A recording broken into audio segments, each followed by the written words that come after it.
It is 1 hour and 40 minutes before sunset on the steppe of south-central Kazakhstan as the next chapter of human spaceflight for the International Space Station begins. And you are looking live at Launch Pad 6, Site 31 of the Baikonur Cosmodrome in Kazakhstan, where a Soyuz 2.1A booster stands fully fueled, ready for launch, to send an American astronaut, a Roscosmos cosmonaut, and a spaceflight participant from Belarus into orbit on a quick two-orbit journey to reach their destination, the International Space Station. Good morning from Mission Control in Houston and the International Space Station Flight Control Room here at the Johnson Space Center. Countdown clocks are ticking backward for the launch of the Soyuz MS-25 spacecraft atop its Soyuz booster at 8:21 and 18 seconds a.m. Central Time, 9:21 and 18 seconds a.m. Eastern Time, 6:21 and 18 seconds p.m. at the launch site in Baikonur. Earlier today, the Soyuz booster was fueled for launch by engineers in Baikonur, a process that was completed a few hours ago. The launch control team in Baikonur reports all systems are go for launch, no issues being worked as the countdown enters its final phase. The temperature at this hour in Baikonur is in the mid-40s Fahrenheit, overcast skies. We probably won't see the rocket in the ground camera field of view for very long after liftoff. We should be getting views of the crew inside the descent module cabin, however, as well as views from the upper stage camera on the Soyuz booster as the Soyuz heads uphill. Here in Mission Control, the team is watching over the Expedition 70 crew and station systems on the International Space Station, a shift handover about to get underway. They're preparing to support the arrival of Soyuz MS-25 later today. The station population will increase temporarily from 7 to 10 with the addition of NASA astronaut Tracy Dyson and her crewmates, Soyuz Commander Oleg Novitsky and Belarus spaceflight participant Marina Vasilevskaya, the first Belarusian to fly in space. The crew is all set to begin a flight of just over 3 hours in duration to the International Space Station, with docking scheduled at 11:39 a.m. Central Time to the Prishal node module on the Earth-facing side of the Russian segment of the International Space Station. Once the hatches are opened between the newly arrived Soyuz and the station, Dyson, Novitsky, and Vasilevskaya will be greeted by Station Commander Oleg Kononenko of Roscosmos and his crewmates, Roscosmos cosmonauts Nikolai Chub and Alexander Grabenkin, and NASA astronauts Laurel O'Hara, Matt Dominic, Mike Barrett, and Jeanette Epps. After 12 days on board to enable Vasilevskaya to conduct experiments on behalf of Belarus researchers, Novitsky, Vasilevskaya, and O'Hara will depart in the Soyuz MS-24 spacecraft on April 2nd, heading for a parachute-assisted landing on the steppe of Kazakhstan. Dyson will remain on board the station through September, returning home at that time with Kononenko and Chub on Soyuz MS-25. Dyson will have spent 6 months in orbit on this, her third flight into space, while Kononenko and Chub will come home after completing a full year on orbit. As a footnote, Kononenko, who's the chief of the Cosmonaut Corps, has already spent more days in space than any other human. He will pass 1,000 days in space on June 4th, on this, his 5th space flight. Dyson's launch today mirrors that of Roscosmos cosmonaut Alexander Grabenkin, who launched to the station as part of the SpaceX Crew 8 Dragon crew earlier this month, providing a reciprocal crew exchange capability to maintain safe and continuous space station operations.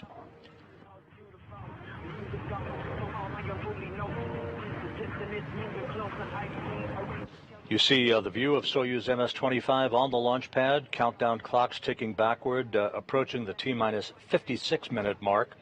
We'll talk more about the orbital mechanics of this two-orbit rendezvous a short time from now.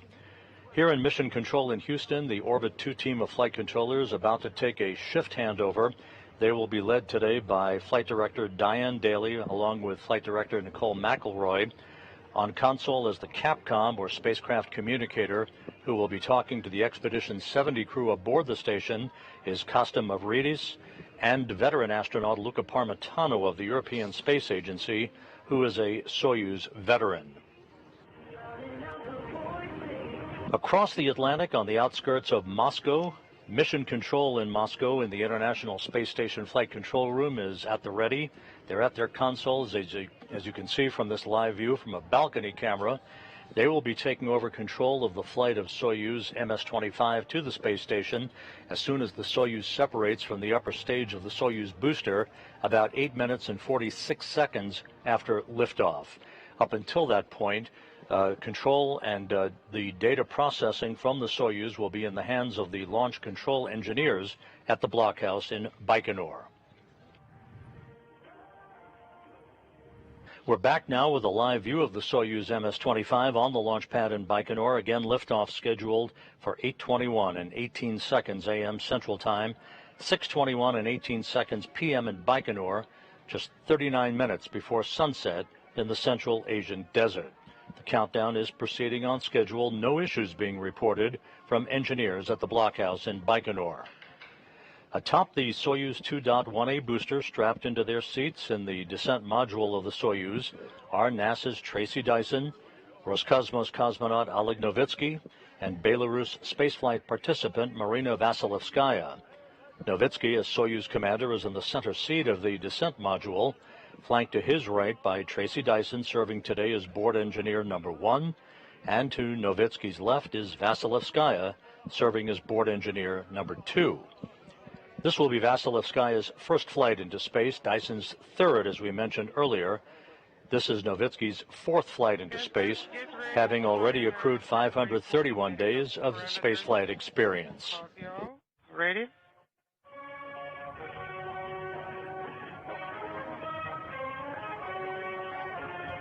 And as you can hear the traditional pre-flight music being radioed from the blockhouse in Baikonur up to the crew. These are crew selections, basically to relax them in the final hour or so of a countdown toward a Soyuz launch to the International Space Station. At this moment, the countdown stands at T-minus 53 minutes, 40 seconds and counting for the launch of the Soyuz MS-25 crew to the International Space Station. Tracy Dyson's launch today marks her third visit to the station, having first flown on the STS-118 mission of the Space Shuttle Endeavour in 2007, then on a Soyuz mission in 2010 as part of the Expedition 23 and 24 crews. With everything proceeding in good shape toward launch, let's take a moment to learn more about Tracy Dyson and her road to becoming an astronaut.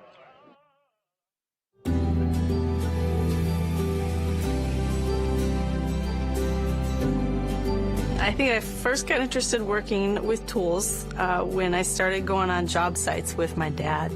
When I was really young, my dad was an electrician, turned master electrician, and then electrical contractor, and finally being a business owner, owning his own electrical contracting company. I started off just going to jobs with him and hanging out, to actually getting tools put in my hands and working alongside of my dad. And I grew up that way all the way until I was about 25 years old, but started out when I was about 7.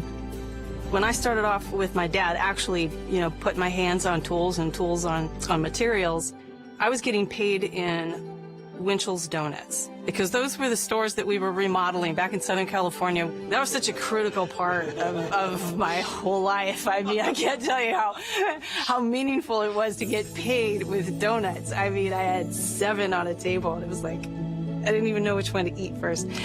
As I started to go work for my father more and more, I got older and older. Donuts weren't quite cutting it. Plus, I was, an athlete, and realizing that diet was a little bit more important to me. So the donuts turned into dough, and though I was the last to get paid, which I didn't mind, Dad started to give me a little bit more of a wage. And when I was in high school, and I was a little bit more coordinated and had a number of years of following my dad on the job, he would then send me out on service calls. So he could send me out, and I would go take care of it. So by the time I was in college, I was pretty well independent in that I could troubleshoot problems that most commercial buildings encountered. From J-boxes to receptacles to panels, sub-panels, etc. That's the kind of wiring that I did. So I was one of his most reliable employees. And so, because when I came home to Dad, but I also I love my dad. I love my dad's company and what it stood for, and he was my best teacher. Watching my dad go on a job site, and I knew we had the blueprints, and we'd look at these and we'd look at the walls, and there'd be a barrier in the way, that like a beam that we weren't expecting. And my dad would look at it, and I'd be like, "How are you gonna fix it, Dad?" He's, "Let me think about it."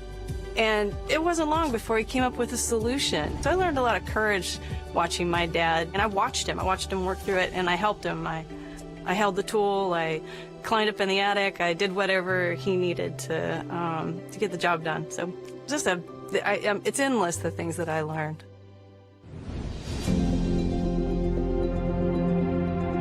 A lot of what I did working for my father, I utilized on board the space station, because you're at a place that things break all the time and you don't always have what you need. And sometimes you have to get pretty clever with what you have to fix things. And one of the times when I really used the training that I received from my father is when we had a pump fail on board the space station, and I had to go do an EVA to fix it. One of 2 ammonia pumps external to the space station failed. So we were down a single cooling channel, and there's only 2 cooling channels. It's like a radiator in your car. And when the radiator goes down, there's nothing to cool your engine. It was just a miraculous event on board that required the efforts of everybody who's got a hand in the space station. So from working the tools to working the teamwork, it was one of the most gratifying things. And there was an electrical connector that I had to remove on the failed pump that was really stiff, and I had to use an alternate method of getting the connector off. And once I did, I got kudos from my crewmate, Doug Wheelock. He's, "Way to go, TC." And I said, "My dad would be proud." Got it. Yeah, TC. My dad would be proud. And I asked my dad later, "Did you hear, Dad? I gave you a shout out." And he acted all cool. He was like, "Yeah." I was like, "It was from space, Dad." There's so much I could talk about with that spacewalk, but I did feel like I had taken all of my skills as a construction worker and really put them to work during that series.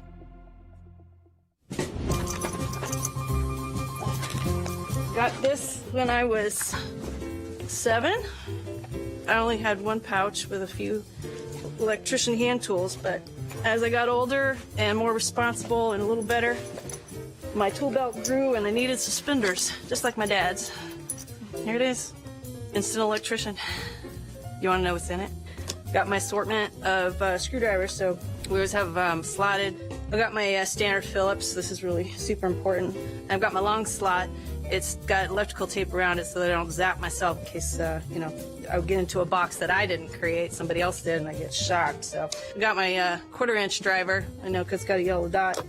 I got my needle nose, that's super important. And then I got my channel locks.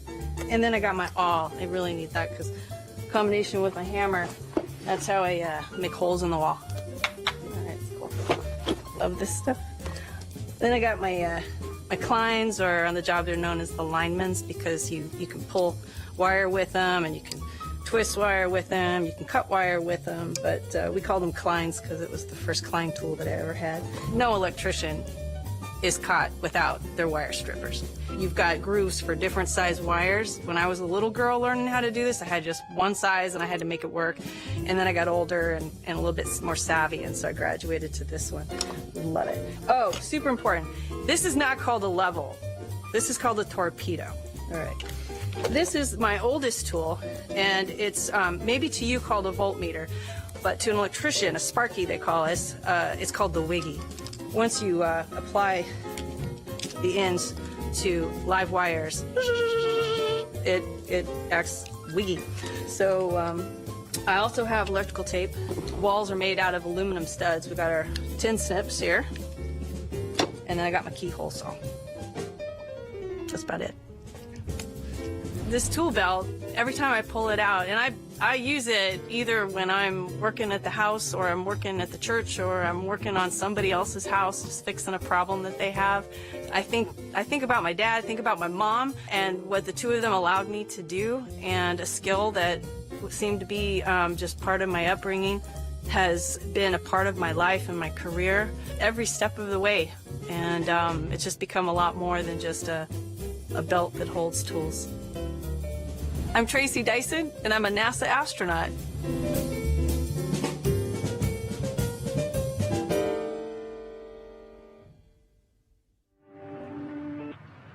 As you just saw, Tracy Dyson has unique and special talents that she brought to NASA throughout the years. In fact, NASA believes everyone has a special talent they can bring to the astronaut corps. That's why NASA is excited to announce that the agency is taking applications for the next class of NASA astronaut candidates that will train to travel to low Earth orbit, the moon, and beyond. If you think you have what it takes, the agency is accepting applications until April 2nd. To learn more, go to nasa.gov/astronauts. If you are just joining us, you're looking live at the Soyuz MS-25 on the launch pad at Site 31 at the Baikonur Cosmodrome in the Central Asian Desert, where we are 44 minutes and 45 seconds away from the launch of Tracy Dyson, Oleg Novitsky, and Marina Vasilevskaya. Liftoff is scheduled for 8:21 and 18 seconds a.m. Central Time, 6:21 and 18 seconds p.m. in Baikonur. The countdown is proceeding on schedule, with no issues being reported from launch engineers at the blockhouse in Baikonur.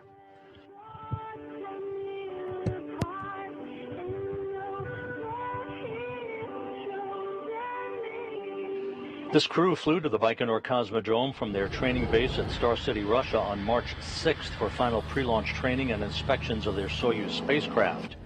With the crew in Baikonur completing their training template, the Soyuz MS-25 spacecraft was encapsulated into the upper stage of the Soyuz booster in the integration building late last week. After the three stages of the Soyuz 2.1A booster were mated together, the Soyuz rocket began its trek to the launch pad shortly after sunrise on Monday.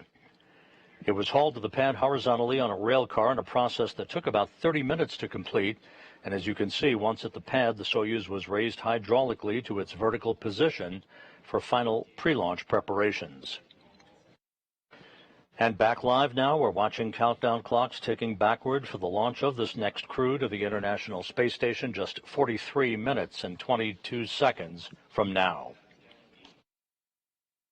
Out on that launch pad at Site 31 at the Cosmodrome, the Soyuz booster is poised for launch, fully fueled with kerosene and liquid oxygen as the propellant. The Soyuz 2.1A is the ticket to ride for crews that launch to the International Space Station from the Baikonur Cosmodrome. Let's take a moment to take a closer look at this Soyuz booster. It's 162 feet tall, weighs about 640,000 pounds, and consists of the Soyuz spacecraft inside a protective shroud at the top and the three-stage Soyuz 2.1A booster below. The first stage has 4 liquid engines strapped to the side of the core vehicle. Each will burn for 1 minute and 58 seconds before they drop away. The core engine of the first stage also serves as the second stage and continues to burn until 4 minutes and 57 seconds into the flight. The third stage has a single engine that will ignite before the separation of the second stage, helping to push it away safely. It will burn until the 8 minutes and 46 seconds mark of the flight, and at that point the Soyuz spacecraft will separate from the third stage, having arrived at its preliminary orbit.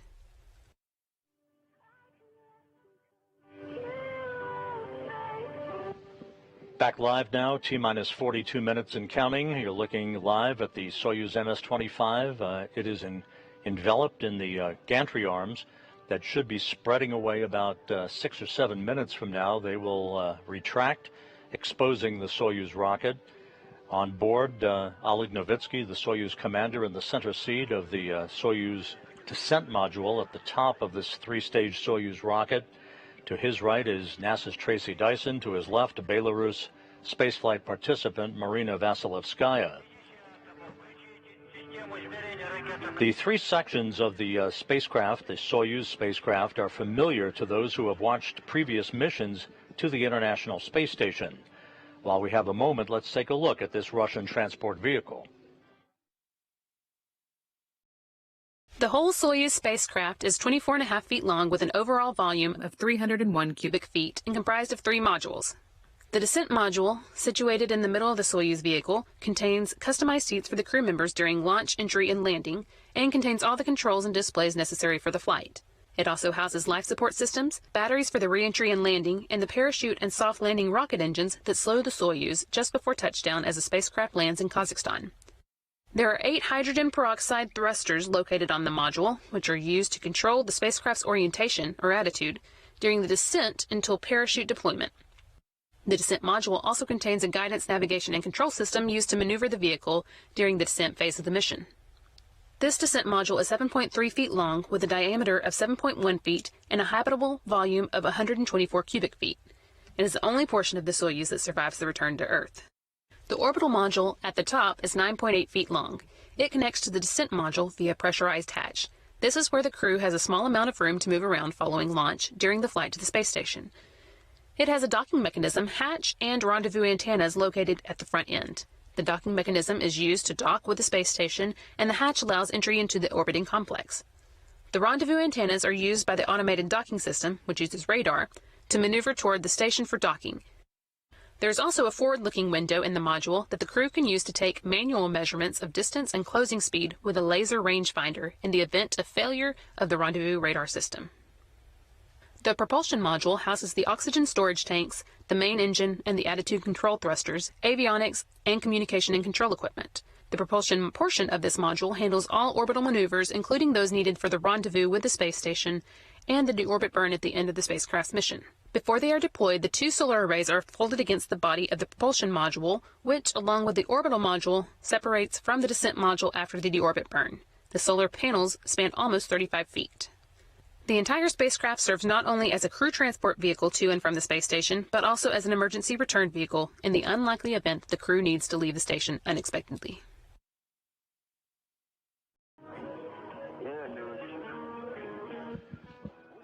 At the T-minus 38-minute 50-second mark in the countdown, we're back now with a live view of the Soyuz MS-25 on the launch pad in Baikonur. Liftoff schedule for 8:21 and 18 seconds a.m. Central Time, 6:21 and 18 seconds p.m. in Baikonur. As we mentioned before, atop that booster strapped into their seats in the descent module of the Soyuz are NASA's Tracy Dyson, Oleg Novitsky of Roscosmos, and spaceflight participant Marina Vasilevskaya of Belarus. As mentioned earlier, Novitsky, as Soyuz commander, is in the center seat of Soyuz MS-25, Dyson seated to his right, Vasilevskaya seated to his left. On board the International Space Station, the 7-member crew, led by Oleg Kononenko of Roscosmos, the station commander, is now flying 262 miles over the Earth, just passing to the east of Argentina, about to begin a southwest to northeasterly swing across the South Atlantic Ocean. Expedition 70, the 7-member crew, is about to make a transition to Expedition 71. The Expedition 71 crew, or actually the increment itself, will start at undocking of the Soyuz MS-24 on April 2nd. That will bring home Novitsky, Vasilevskaya, and NASA's Laurel O'Hara, who will be completing 200 days in space. The current crew on board is Kononenko, Nikolai Chub, Alexander Grabenkin of Roscosmos, NASA astronauts Matt Dominic, Mike Barrett, Jeanette Epps, and Laurel O'Hara. And again, O'Hara is poised to come home 12 days from now on the Soyuz MS-24, landing in Kazakhstan, a parachute-assisted landing, with Novitsky and Vasilevskaya, who are basically a taxi crew. Vasilevskaya will be on board to conduct experiments on behalf of Belarus researchers for the next 12 days. So the unintelligible readiness is announced.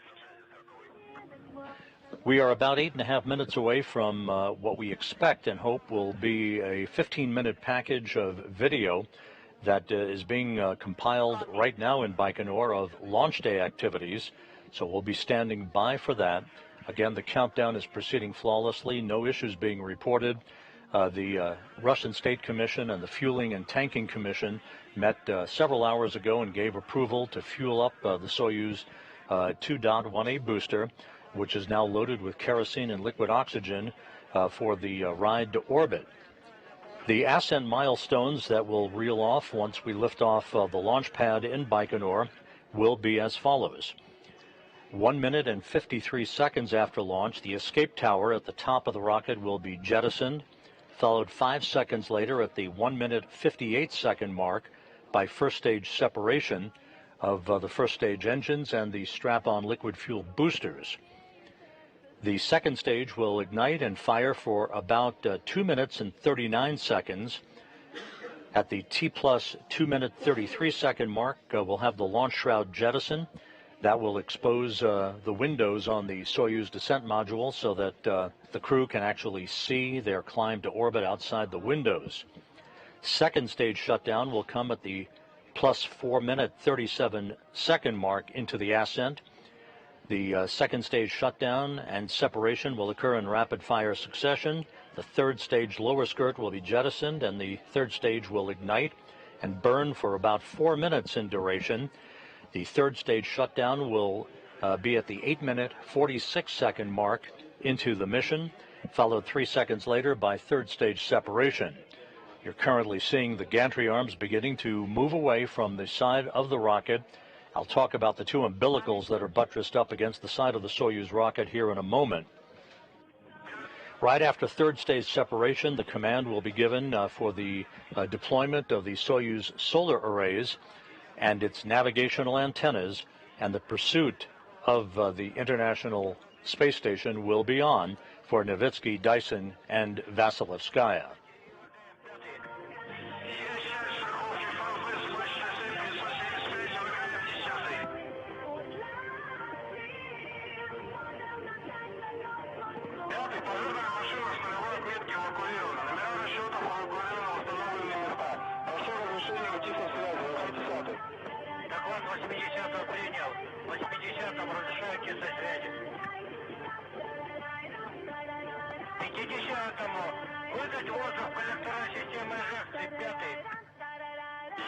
Again, what you're hearing is music being played up to the crew, who are strapped into their seats in the descent module of the Soyuz vehicle. That is traditional music. Each crew member has a selection of music that is played up from the blockhouse in Baikonur to help the crew relax during the final hour or so of the countdown, which, as you can see in the upper left-hand corner, stands at the T-minus 33-minute mark until liftoff. The two umbilicals that are basically buttressed up against the side of the Soyuz, the first of which will retract at about the T-minus 30-second mark. The second umbilical will retract at about the T-minus 15-second mark.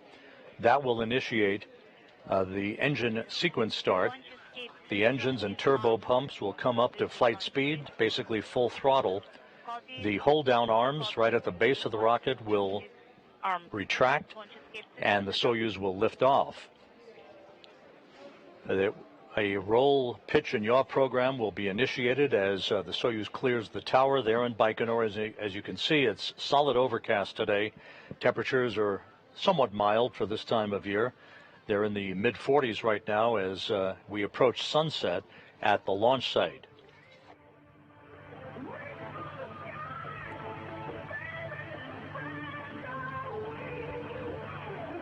Because this is a two-orbit rendezvous, there's a phase angle, as it is called, of about 15 degrees, a very narrow corridor in which the Soyuz will ease into. You can think of it as driving your car onto the on-ramp of a freeway. You have to hit the right lane in order to get into the right orientation for the car to reach its destination. That 15-degree phase angle will put the Soyuz into the right attitude and orientation to meet the International Space Station after about 3 hours of travel. A series of delta velocity or DV burns will be conducted, first to raise the altitude of the Soyuz to match that of the International Space Station, and then to refine its path to the International Space Station for the terminal phase of rendezvous. We will move into what is called automated rendezvous operations at about 9 a.m. Central Time this morning. That will lead to the activation of the Corps' automated rendezvous system on both the Soyuz side as well as on the International Space Station's side of the Russian segment of the station. The Soyuz will make its way towards the neighborhood of the station and begin a fly-around of about 54 degrees of fly-around at about 11:17 a.m. Central Time this morning. That will orient the forward docking probe on the Soyuz to a precise orientation and alignment for the Prishal node module, which is attached to the multipurpose laboratory module on the Earth-facing side of the Russian segment of the International Space Station.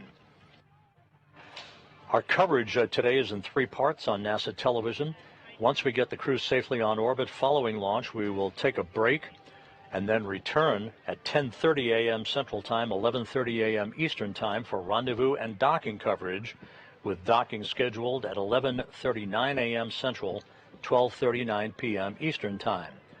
Once the hooks are closed to form a hard mate between the Soyuz and the station, there will be a series of leak checks between the Soyuz and the crew on board the International Space Station to make sure we have a tight seal between the 2 vehicles before the process of pressurizing the vestibule between Prishal and the station is conducted. We will be back on the air then at 1:50 p.m. Central Time, 2:50 p.m. Eastern Time for the hatch opening and the welcoming remarks as Dyson, Novitsky, and Vasilevskaya arrive on board the complex to join the Expedition 70 crew. And the day doesn't end there. Down at the Kennedy Space Center and the Cape Canaveral Space Force Station, a SpaceX Falcon 9 rocket is being poised for launch later today. The weather is expected to be about 90% go for the launch of the 30th commercial resupply mission by SpaceX to deliver some 3 tons of supplies and science experiments to the International Space Station. So, the second half of our daily doubleheader today, now that the baseball season is underway, will begin at 3:35 p.m. Central Time, 4:35 p.m. Eastern Time, leading to a launch of the Falcon 9 rocket and the Dragon cargo craft from the Cape Canaveral Space Force Station's Pad 40. That will take place at 3:55 p.m. Central, 4:55 p.m. Eastern Time.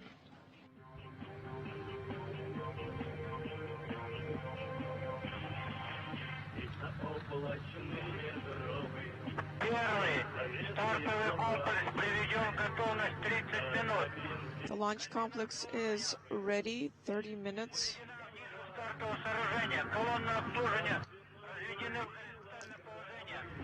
The servicing towers have been separated into the horizontal position.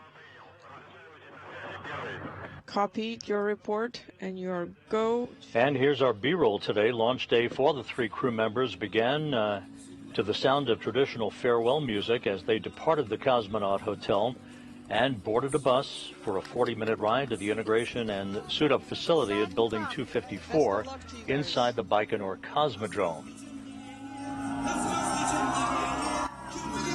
There's the backup crew along with NASA's Don Pettit. They and their flight surgeons boarded 2 buses in the parking lot of the Cosmonaut Hotel for that ride out to the Cosmodrome.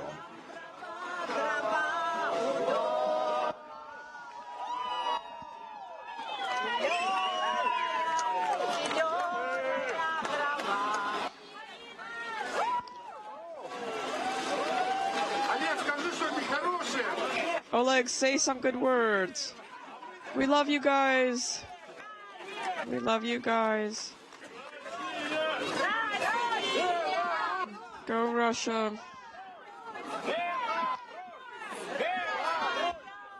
Go Belarus. Go USA.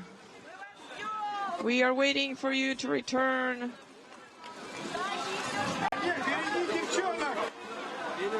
May everything go nominally. Best of luck to everyone. Best of luck.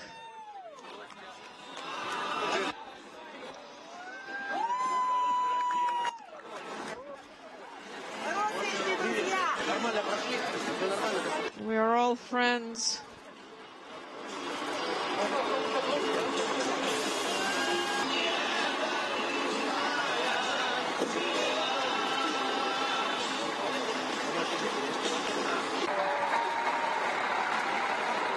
And of course, with the well-wishers bidding farewell to the crew, the buses left for that 40-minute ride out to the integration and suit-up facility at Building 254 inside the Baikonur Cosmodrome.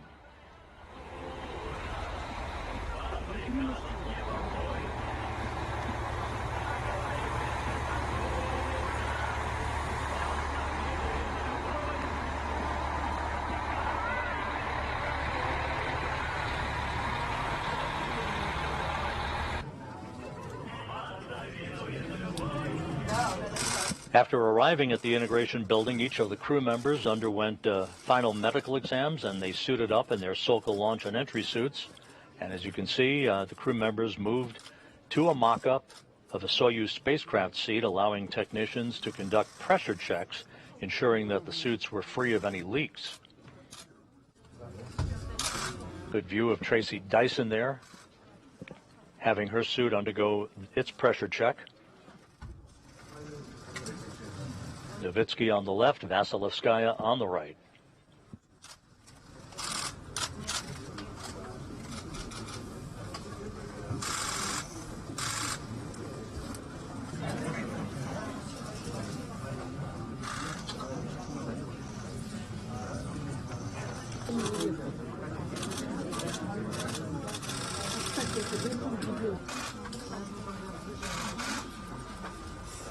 As usual, separated by a pane of glass to maintain quarantine, all of the family members and invited guests waving to the crew as they underwent their pressure checks.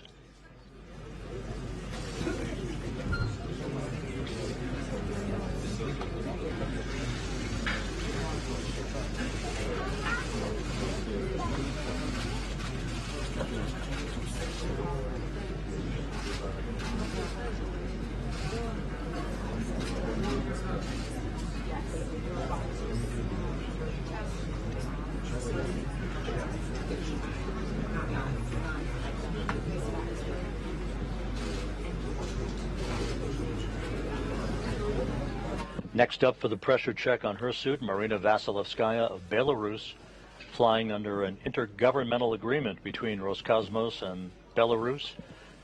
And her 12-day mission on the International Space Station will involve her conducting experiments for Belarus researchers.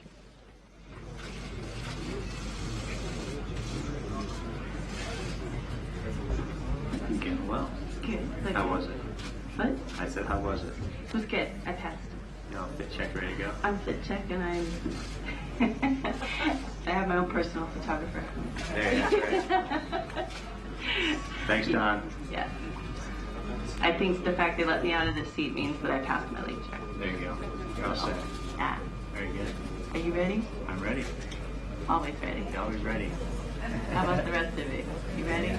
Yeah. I get a thumbs up from the rest of it. Okay. You want to say something, Don?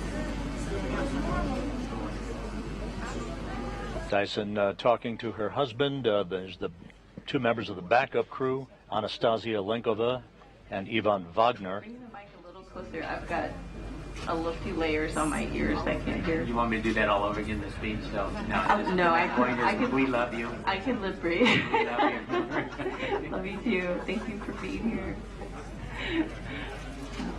You've worked so hard for this day, Tracy, and we're just so proud of you and your whole crew and everything that you do for international cooperation aboard our space station and keeping the human presence going and the exploration. You're Don't taking make me us, cry. No, you're taking us all with you, and you know that. And thank you. Love you too.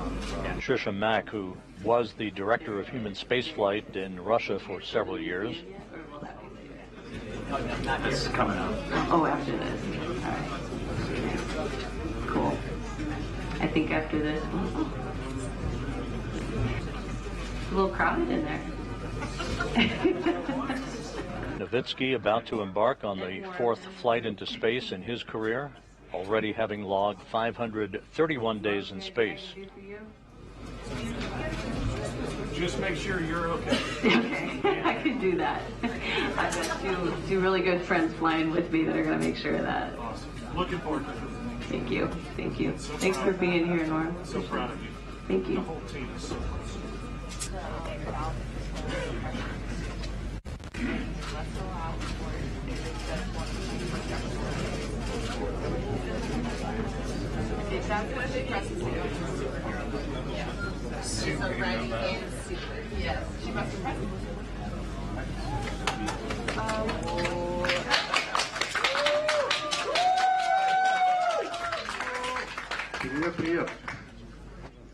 Marina, hello. It's a big honor for me and a big responsibility to be in this unbelievable mission. This is our national project. It's such a big honor. I'm so proud to represent our republic. I am so proud that we have this project. Dear daughter, all of Belarus is supporting you. Thank you so much. Thank you to all of you for coming. Thank you, Lukashenko, for organizing this project, for creating it. So many words have already been said, so many good words. I am so glad that we're in a great mood. We woke up bright-eyed and bushy-tailed and ready to go. And we are with you in spirit. We are holding you in our thoughts. We'll be in touch. We'll be talking in the morning, in the evening. We are absolutely certain that everything will be good. We are absolutely with you all the way. Thank you so much. We'll be back and we'll see each other soon. We'll be waiting for you. Thank you.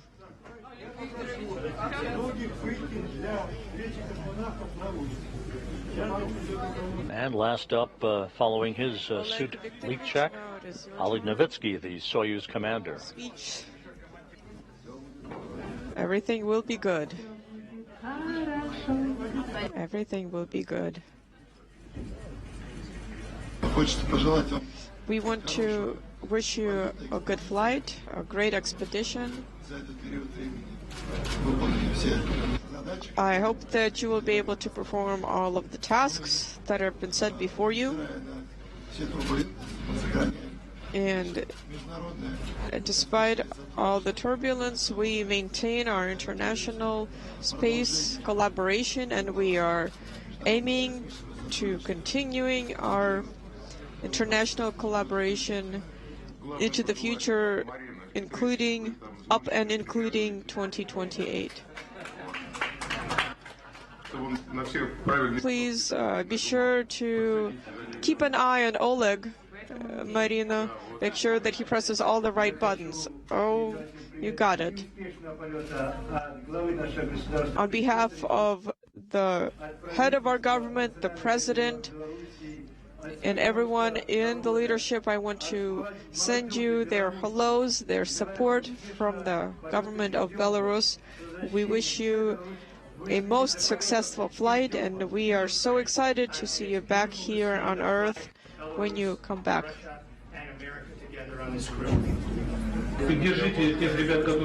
Support those who are there on board. You are arriving there for a short time. I'll let you know how it goes. Don't make too much of a mess, but please support the crew members that are there for a long time. All the best of luck to you, and come back safely. Thank you so much. Thank you.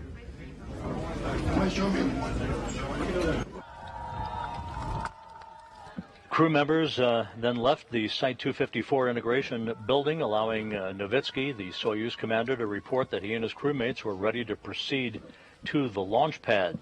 You'll see in a moment that the trio boarded their bus. That was about at 4:20 a.m. Central Time.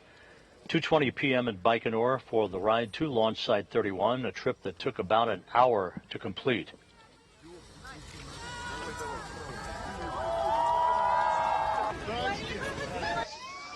Best of luck to everyone. Chanting Belarus.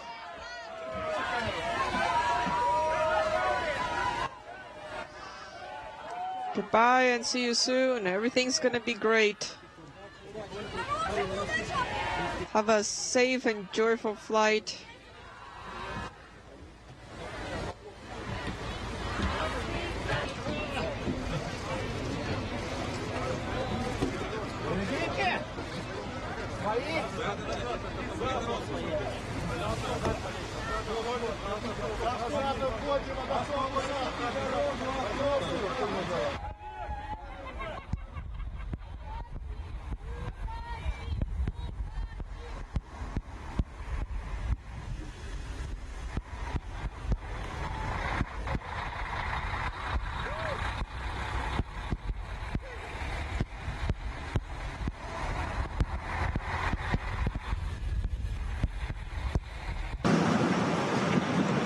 And here is the bus with the prime crew of Novitsky, Dyson, and Vasilevskaya arriving at Pad 6 at Site 31 at the Cosmodrome.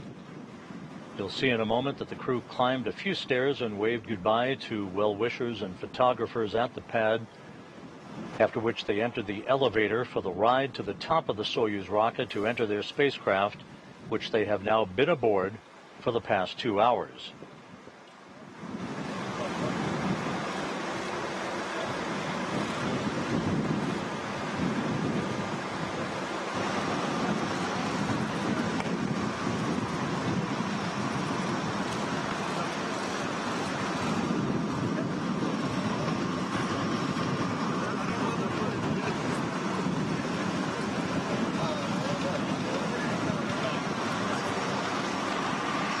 And you see Tracy Dyson accompanied there by Ken Bowersox, NASA's Associate Administrator for Space Operations. There's the crew climbing the stairs.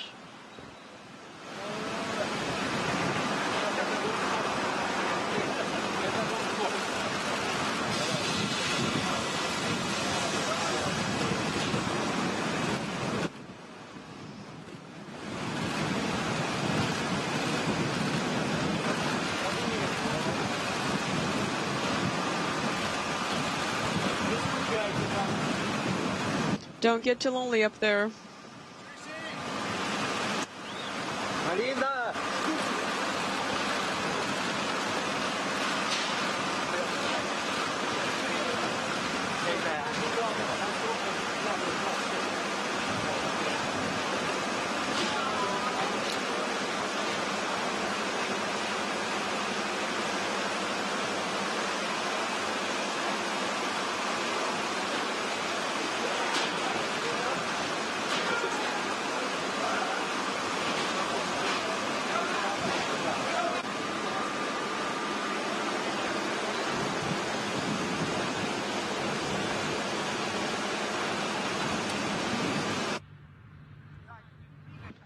And we are back live with the countdown clocks ticking backward now at T-minus 13 minutes and counting. Novitsky just reported back from inside the Soyuz that the crew is feeling great and ready for launch.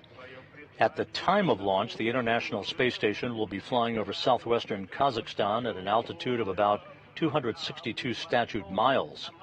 The station will pass over the Baikonur Cosmodrome 36 seconds after Soyuz lifts off and will leapfrog past the Soyuz as Novitsky, Vasilevskaya, and Dyson climb to their preliminary orbit. 8 minutes and 46 seconds after launch, the third stage engine of the Soyuz booster will shut down, and the Soyuz will separate from its launch vehicle in its preliminary orbit, deploying its solar arrays and its navigational antennas. At that point, the 3 Soyuz crew members will trail the space station by 1,740 miles, and the chase will begin. This will result in docking to the Prishal node module later today on the Earth-facing side of the station's Russian segment at 11:39 a.m. Central Time, 12:39 p.m. Eastern Time. At the launch site on the steppe of Kazakhstan, NASA officials are on hand to watch the beginning of the journey for Tracy Dyson, Oleg Novitsky, and Marina Vasilevskaya. Leading the NASA delegation on hand for today's launch is NASA Associate Administrator Jim Free, NASA's Associate Administrator for Space Operations Ken Bowersox, Johnson Space Center Deputy Director Steve Kerner, Norm Knight, Johnson Space Center's Director of Flight Operations, and NASA's Chief Astronaut Joe Acaba. And with them in Baikonur is NASA Public Affairs Officer Leah Cheshire, who filed this report a short time ago.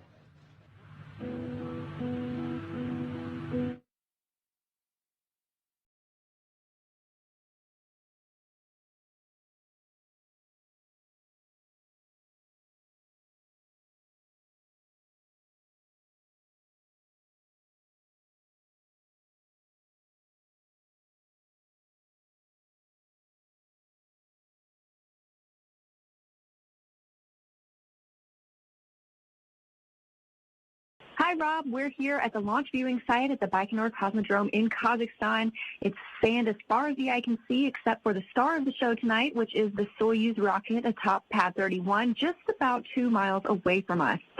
This evening, we're hitting temperatures around 45 degrees Fahrenheit, along with some winds, but nothing stopping teams from being ready to launch. It was sunny skies for the NASA delegation on the Roscosmos charter when we arrived in Baikonur on Sunday, and then rocket rollout on Tuesday was chilly with temperatures hovering around the freezing point. Rollout was smooth sailing starting at 7:30 a.m. local time. Now the crew are all suited up and seated inside the capsule.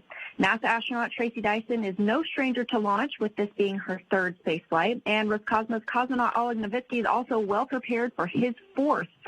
And as we know, it's the first launch of spaceflight participant Marina Vassilyevskaya of Belarus. Some of Tracy Dyson's family is here supporting and cheering her on, and the NASA group can't wait to see her on the space station. So we are looking forward to liftoff and seeing Soyuz take to the skies. And with that, I will send it back to you, Rob. Thank you, Leah. We're at the T-minus 9-minute, 35-second mark. Launch readiness has been confirmed. The crew's been told to close their visors. Helmets are now closed. Everything is in readiness. All 3 crew members. At about the T-minus 7-minute mark into the countdown, the Soyuz booster will be declared ready for launch. Telemetry will be received from the rocket, indicating that all primary and backup systems are set to support liftoff.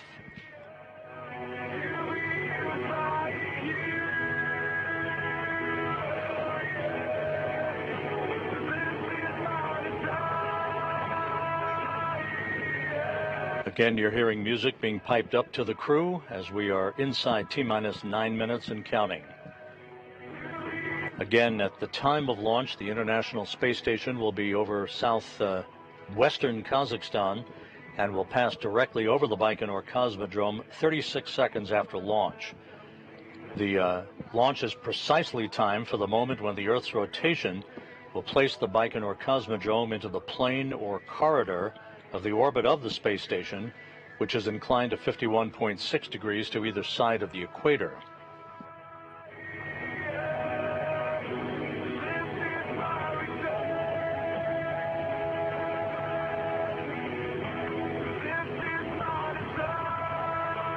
And a view of Tracy Dyson inside the descent module of the Soyuz MS-25 spacecraft, adjusting her straps, getting ready for launch less than 8 minutes from now, about to embark on the 3rd mission of her career to the International Space Station.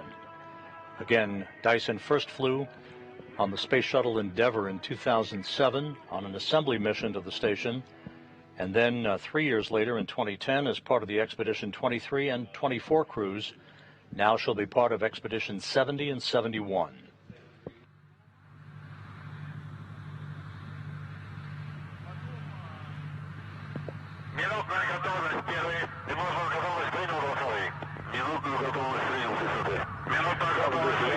Kazbek 16-3, 1 minute readiness, everything is on schedule, control is on board. The launch will be broadcasted, copy all, and everything is okay on board. We are ready for launch.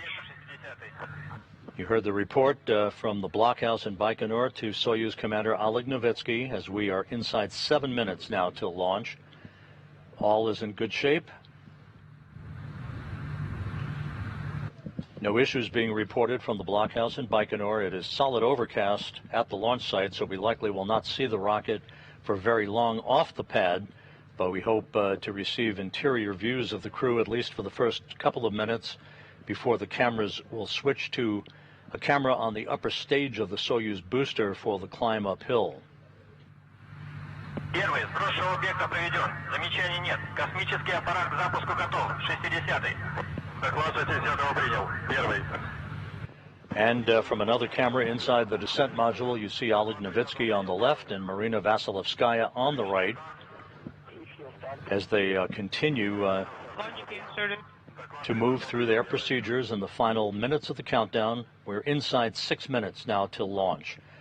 At this point, the launch key has been inserted in the launch bunker. This is a real key that transitions an automated launch sequence for the remaining minutes of the countdown.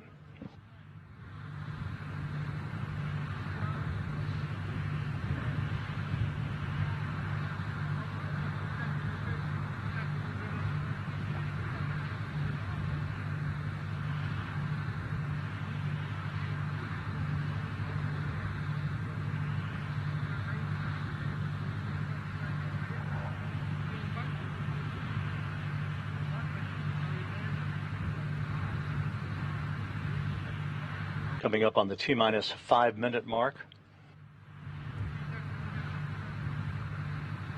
Again, this is one of 2 launches today to the International Space Station. Standing in the wings, a SpaceX Falcon 9 rocket at Pad 40 at the Cape Canaveral Space Force Station, ready to launch at 3:55 p.m. Central Time, 4:55 p.m. Eastern Time, on a commercial resupply mission to deliver some 3 tons of supplies and science to the International Outpost. Its arrival scheduled for Saturday morning. The Launch Control Center at the blockhouse reports that the range is clear. Soyuz is ready to begin its journey.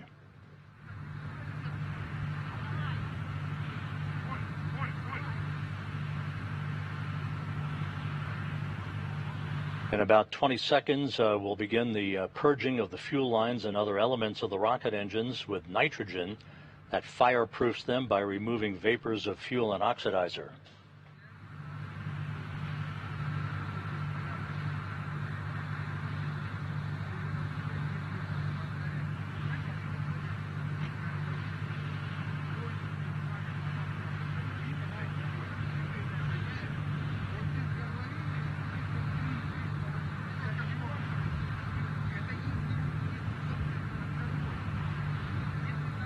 Aboard the International Space Station, the crew has been informed by Mission Control here in Houston that everything is go for launch 3.5 minutes from now.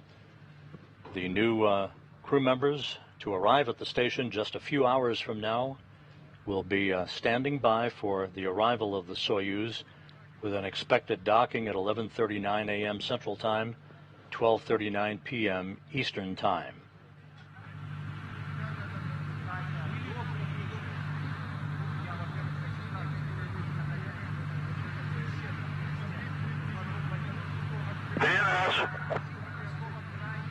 Есть 1370.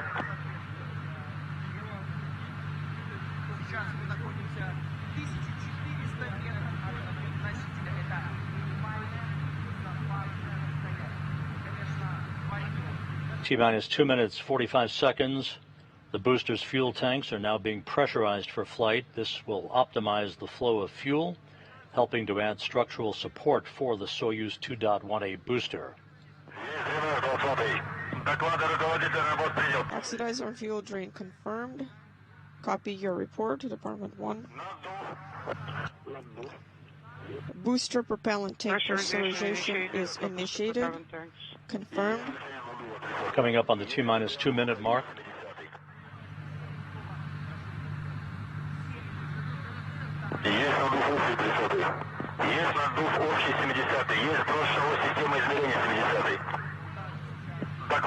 T-minus 2 minutes and counting.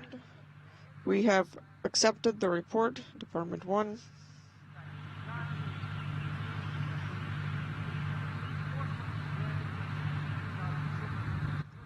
A few seconds from now, the ground propellant feed will be terminated, and the Soyuz will go on internal power.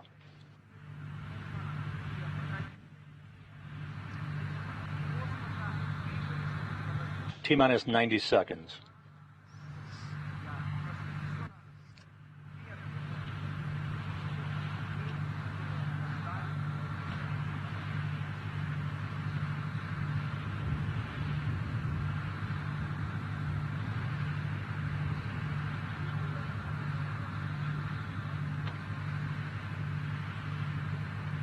Coming up on 1 minute. The first of those 2 umbilicals that you see on the side of the Soyuz will retract at about the T-minus 30-second mark.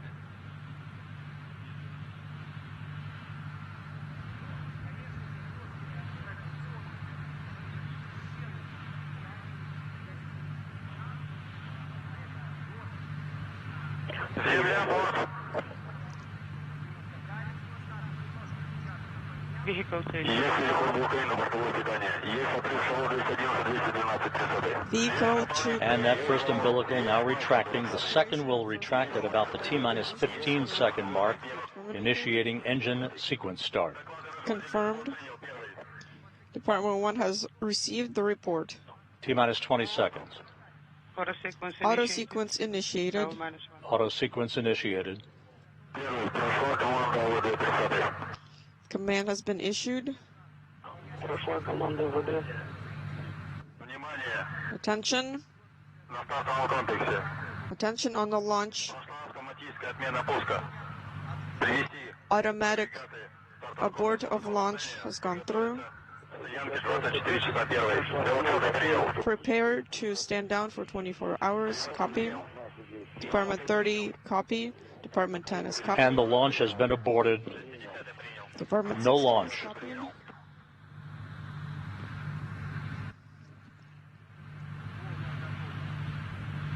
The countdown made it to the final 20 seconds, and then the command was issued to abort the launch. We do not know the reason for that at this point.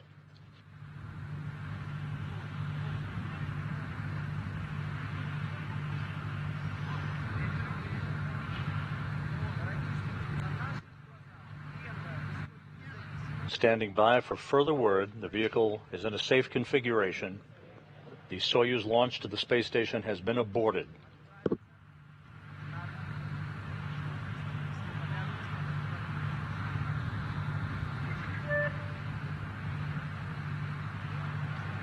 Depending on the nature of the abort, the next opportunity would not be until Saturday for a launch for the Soyuz, but we'll worry about that in a minute.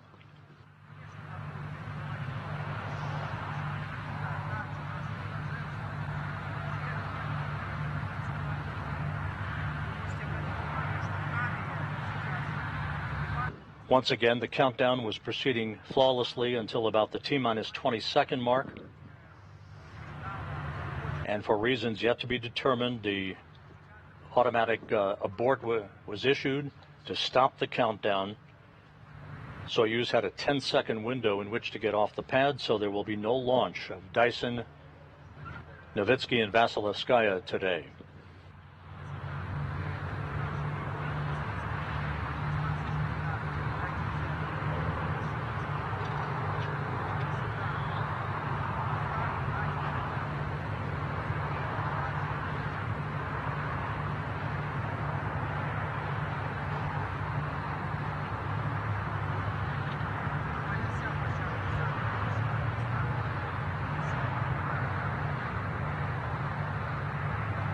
With the Soyuz launch having been aborted, we'll be standing by also for further word on what impact, if any, this might have on the Falcon 9 launch of the commercial resupply mission later today of the SpaceX Dragon.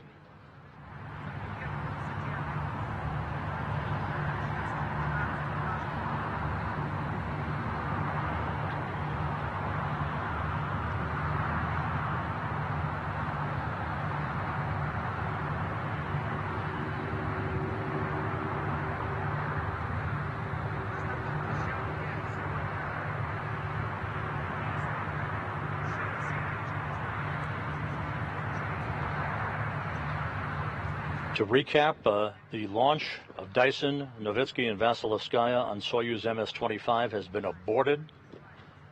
The abort command, which is an automatic command, was issued at about the T-minus 20 second mark. Everything in the countdown has proceeded normally. The crew is perfectly safe atop the Soyuz. The fueling and replenish process has been terminated for the day, while engineers in Baikonur will assess a potential reason for today's abort and a forward path.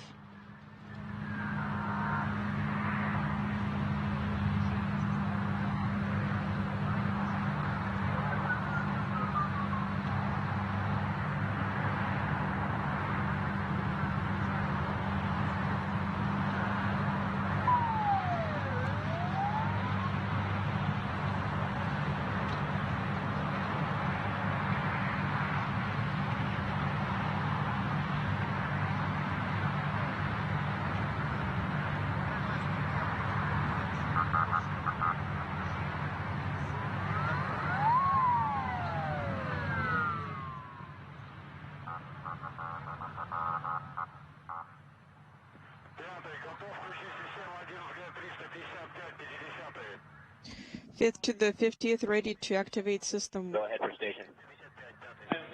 Hey, Matt, you've got Costa here. We want to give you guys a status. Our Soyuz launch was commanded aborted about T-minus 20 seconds. Crew safe, everyone's safe on the pad. We're standing by for more info, and we'll get you what we have when we have it. So as you guys know, that means it's going to be a few days before you guys see some visitors up there.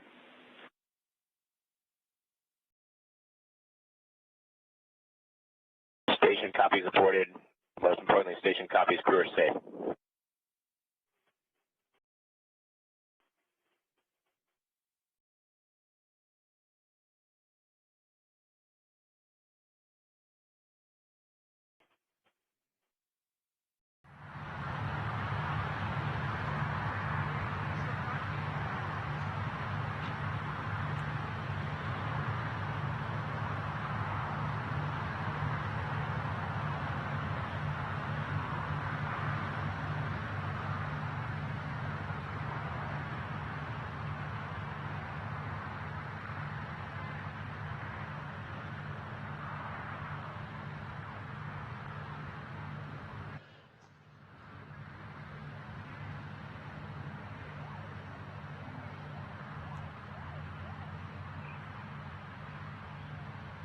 This is Mission Control Houston. To recap, today's launch of Soyuz MS-25 was aborted at about the T-minus 20-second mark.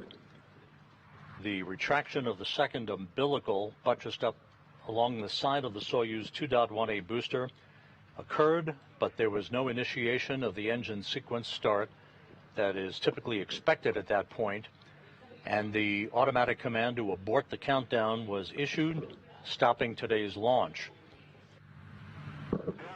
There are engineers already at the launch pad to assess what may have triggered today's abort. It is not known yet what the cause was. The crew is safe on top of the Soyuz vehicle. Work will begin to get that crew back out of the Soyuz and back to their Cosmonaut Hotel crew quarters a short time from now. The next opportunity, pending a resolution of what forced the abort today, would be Saturday morning, but it is not known whether or not the issue that caused today's abort would permit a launch quite that early. We're going to just stand by and wait to see what the engineers at Baikonur and Roscosmos determine. If they are able to launch Saturday morning, it would put docking to the space station on Monday morning.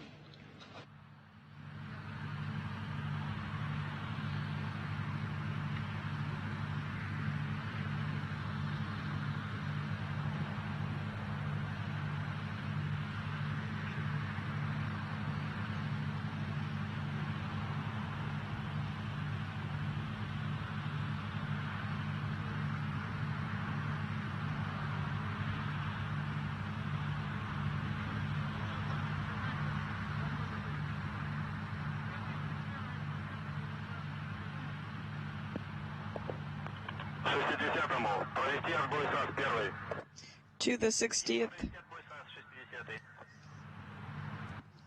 Deactivate the SAS Soyuz launch escape system. Copied.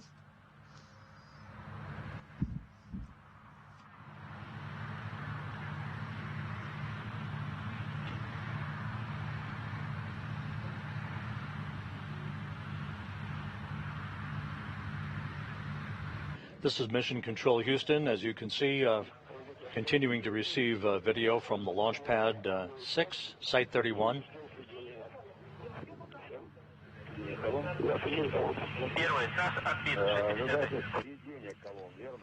Launch escape system has been deactivated.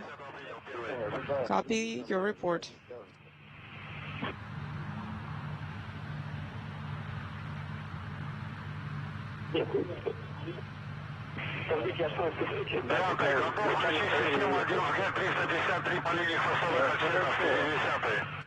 Ready to activate system. Inaudible. Copy your report. Once again, you're hearing communications between the blockhouse in Baikonur and the crew in the descent module atop the Soyuz 2.1A booster. Today's launch to the International Space Station was aborted at the T-minus 20-second mark. Copy, this is in work. An automatic abort command after the second of the two umbilicals, which are basically service towers up against the side of the Soyuz rocket. The second of those two umbilicals, once retracted, initiates a engine sequence start. That never occurred. We do not know the reason why at this point.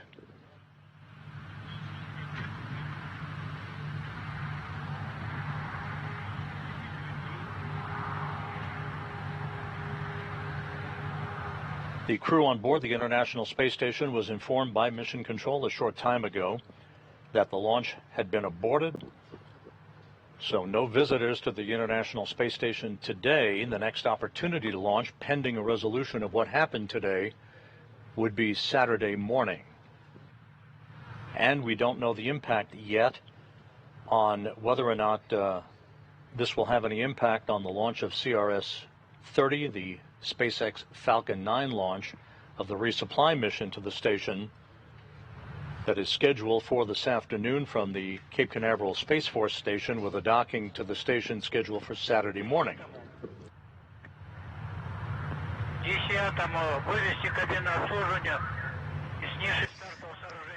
To Department Ton, pull out the servicing cabin from the launch table shelter, and also lift back up the servicing towers. Copy both. Lifting up the servicing towers. The service towers, those two gantry arms that you see lying horizontal on either side of the Soyuz booster, will be raised again. That will permit engineers to have access to the crew to begin the process of extracting them and getting them back to their crew quarters while we await further information on what may have caused today's launch abort. Again, the crew is perfectly safe. The vehicle is safe. All fueling operations have ceased. All safety commands have been provided on board the rocket, so there's no danger to the crew. They're perfectly safe. As work will begin shortly to extract the crew from the Soyuz MS-25 spacecraft. No launch today. No arrival at the space station. The next earliest opportunity, pending a resolution of what might have triggered today's launch abort, would be Saturday morning.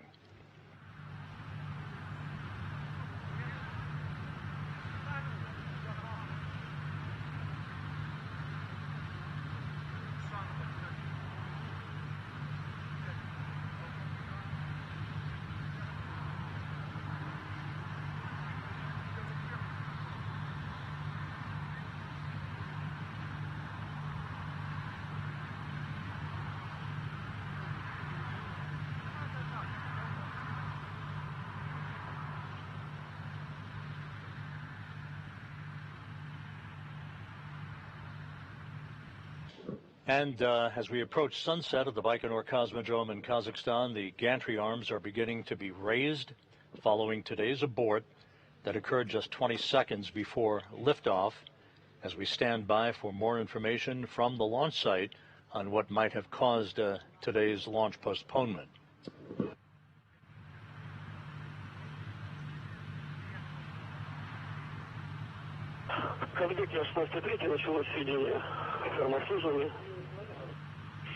Вас понял. Ждем.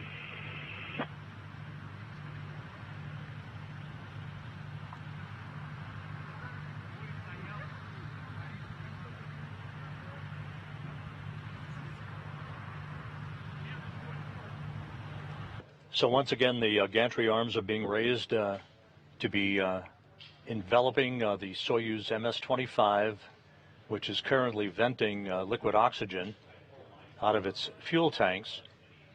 The crew is safe on board, the abort occurring at the T-minus 20-second mark.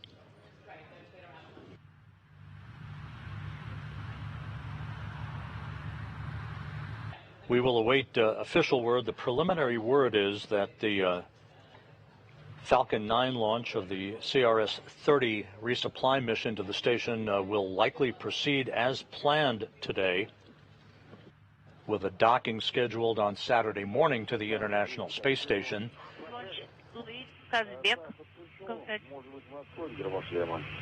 Well, then SAS launch escape system is off. May we now open our visors once the towers are in place? Only then you will be able to do that. Okay, copy.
This is Mission Control Houston.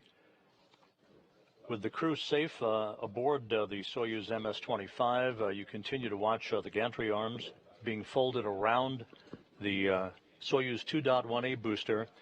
Just to recap, the launch of Tracy Dyson, Oleg Novitsky, and Marina Vasilevskaya to the International Space Station today was aborted at the T-minus 20-second mark.